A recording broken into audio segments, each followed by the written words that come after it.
So if you get pulled over for speeding, should authorities be able to check your income to determine the price of your ticket? Laura Alec Sharonback says absolutely. All right, so we're going to bring class warfare to the speeding tickets. Give us how this would actually work. Sure. So all over the world, it does work this way. In America today, if Mark Zuckerberg and the janitor at Facebook headquarters each get pulled over for speeding while leaving work, they're going to owe the same amount of money. But we know $250 speeding ticket is chump change to Mark Zuckerberg. That doesn't deter him from breaking the law. It's not a meaningful punishment. But for a janitor earning minimum wage, that's a week's pay. That could send him into a spiral of debt, incarceration even for non-payment, which happens all too often in America. So other countries do it the following way. They have a system called day fines, and a fine for speeding might be worth, say, 2 days. So everybody, no matter their income, pays 2 days of their wages. That way, proportion is equitable, everybody faces the same sanction, and we adequately deter all offenders. And of course, from what I read, Finland has been doing this since like 1915, and still in recent years, they've given out tickets as much as $100,000. So it's not necessarily a deterrent per se. And also, Alec, if we were to flesh this out, then should we start charging Mark Zuckerberg maybe $50 for a McDonald's hamburger?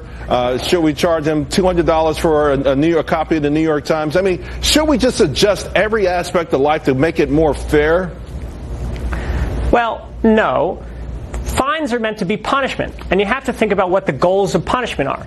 The goals of punishment are to deter. The goals of punishment are to make sure that society inflicts pain, at least a little bit of pain, on people who run afoul of the law. But that's not why we sell hamburgers. So this is an argument that really is just about the purposes of punishment. It's about smart criminal justice reform, because right now we've been doing it inequitably for too long, and there are models all over the world that work.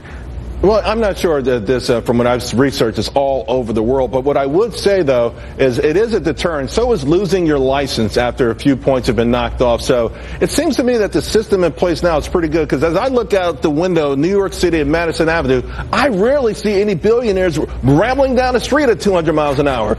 So we've got a pretty good system in place now, don't we?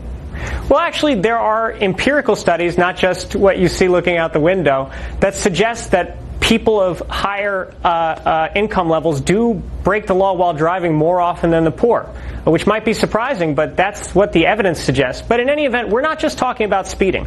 We're talking about civil infractions for all kinds of offenses and serious criminal offenses, all which carry fines. And right now, someone might be charged with something like felony assault. They might get a year of jail. But at the same time, they get a $2,000 fine.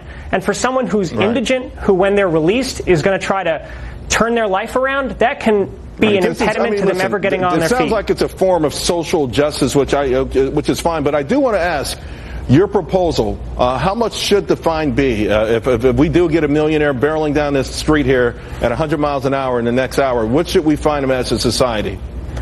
Oh, it's so hard to say. I mean, if the median average fine would, say, be a couple of days' income, then you annualize Mark Zuckerberg's income and charge him a couple of days. Now, you know, of course, this won't change the unemployed person or the indigent person who is still committing crimes. I don't think that they'll stop committing crimes, but I get where you're coming from. Yeah. Alec, we've run out of time. I'm sorry. Thank you very much. It's a compelling idea. We'll continue to ponder it. Meanwhile, thank you, Charles. The illegal